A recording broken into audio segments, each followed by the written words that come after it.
Olá, amigos. 8 de dezembro de 2011, o cidadão de olho na segurança pública. Temos três notícias no noticiário desta semana que parecem não ter conexão. Uma delas nos diz que o autor daquele massacre de estudantes na Noruega foi declarado insano, foi declarado mentalmente insano e, portanto, não sofrerá o apenamento criminal conforme o Código Penal da Noruega. Ele será mandado para um hospital psiquiátrico, diz o noticiário, por toda a sua vida. Não é prisão, mas aparentemente corresponde à proteção da sociedade, porque, sendo insano mentalmente, tendo matado tantas pessoas, sendo um assassino em massa, ele, se posto em liberdade, se posto fora do hospital, voltaria a matar. Uma outra notícia, esta de São Paulo, dá conta de que foi preso novamente um homem que era useiro e vezeiro em matar travestis. Eu conheço bem essa pessoa. Ele era policial militar e, na minha época de corregedoria da Polícia Militar, lá pelos anos 1994 aproximadamente, nós o investigamos sob suspeita dessas mortes em série, esclarecemos os crimes, levamos o fato a público, ele foi expulso da corporação e posteriormente foi condenado a uma pena elevada pelas mortes praticadas. Mas foi posto em liberdade. E logo depois de posto em liberdade, o que é que ele fez? Voltou a matar. Voltou a matar. É exatamente a lógica do matador frio e do matador em série, do criminoso irrecuperável. Uma outra notícia nos diz que o homem que feriu o então presidente Reagan dos Estados Unidos pede liberdade. Ele feriu o presidente Reagan e baleou várias outras pessoas, um agente de segurança, um policial e o assessor de imprensa do presidente também, num atentado lá nos Estados Unidos. E também foi considerado mentalmente doente, mentalmente incapaz de responder por seus atos. Inimputável, como nós dizemos no jargão jurídico criminal brasileiro. Ficou muitos anos num hospital psiquiátrico e agora ele pede a liberdade.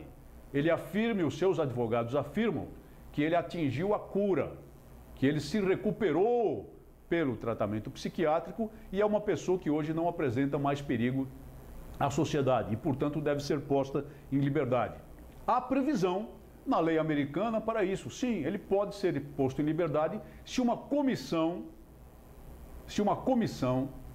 que funciona debaixo da legislação americana estabelecer que ele não apresenta mais perigo à sociedade. Ele deveria ter sido internado, hospitalizado também por toda a vida, mas o fato é, e a lei prevê, que ele pode ser considerado em liberdade.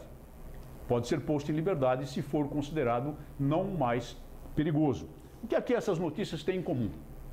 Tem em comum a frouxidão da lei no tratamento de criminosos irrecuperáveis.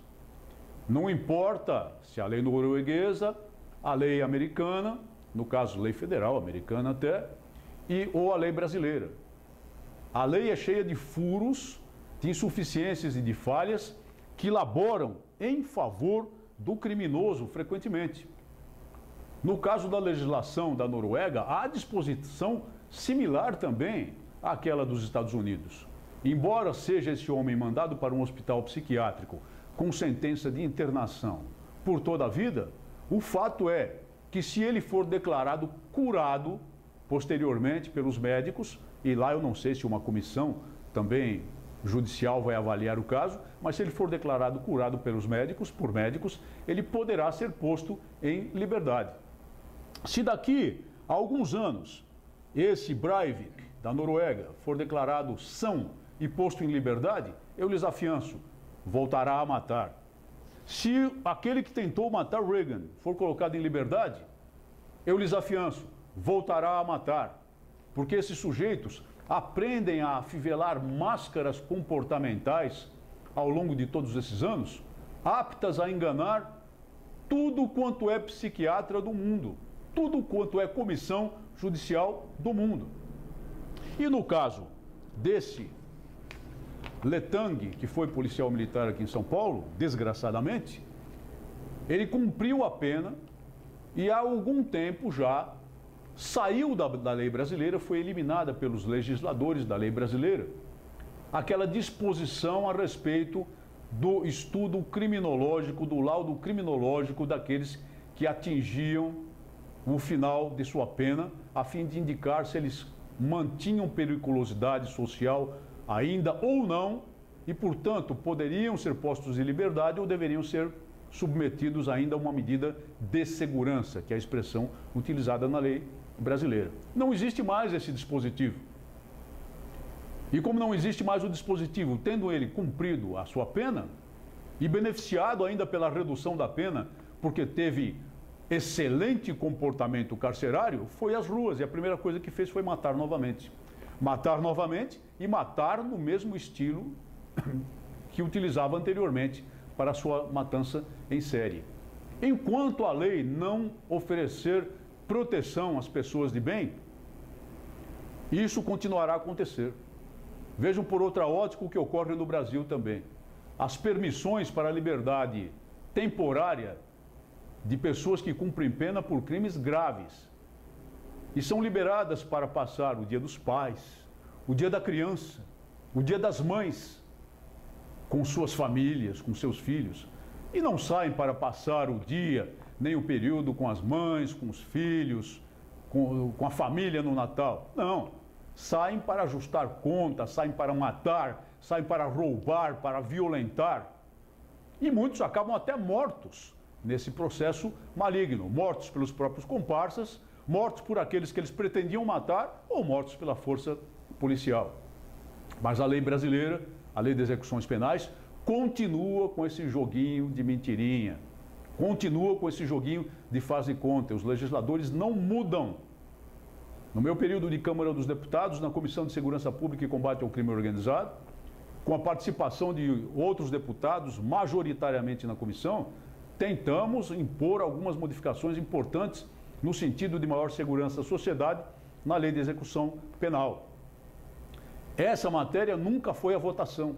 Quando ela entrou na pauta, no final do ano de 2010, o governo determinou aos seus deputados na comissão que negassem quórum, exigissem verificação e, por uma manobra regimental que a isso permite, derrubassem sistematicamente todas as comissões da comissão, todas as sessões da Comissão de Segurança Pública e Combate ao Crime Organizado que aconteceram lá pelo final do ano, a partir do mês de novembro, depois do período eleitoral. Conseguiram derrubar e conseguiram evitar a votação dessas matérias, que agora ela segue engavetada e sabe-se lá se serão um dia votadas. Governo trabalhando contra a população. E, por outro lado, mais e mais projetos que tramitam por essa comissão e tramitam pela Comissão de Constituição e Justiça da Câmara, tramitam pelo plenário, tentando exatamente afrouxar mais ainda a legislação penal, afrouxar mais ainda a lei de execuções penais, afrouxar mais ainda o Código de Processo Penal. Sempre em favor do bandido, sempre em favor do criminoso, sempre em favor do infrator. E, consequentemente, contra a população ordeira, a população de bem, a população brasileira que nem sequer tem o direito de ter acesso a uma arma de porte para uso manso e pacífico e para uso em legítima defesa, se for necessário, em última análise. Tem de ser posto um fim a essa situação.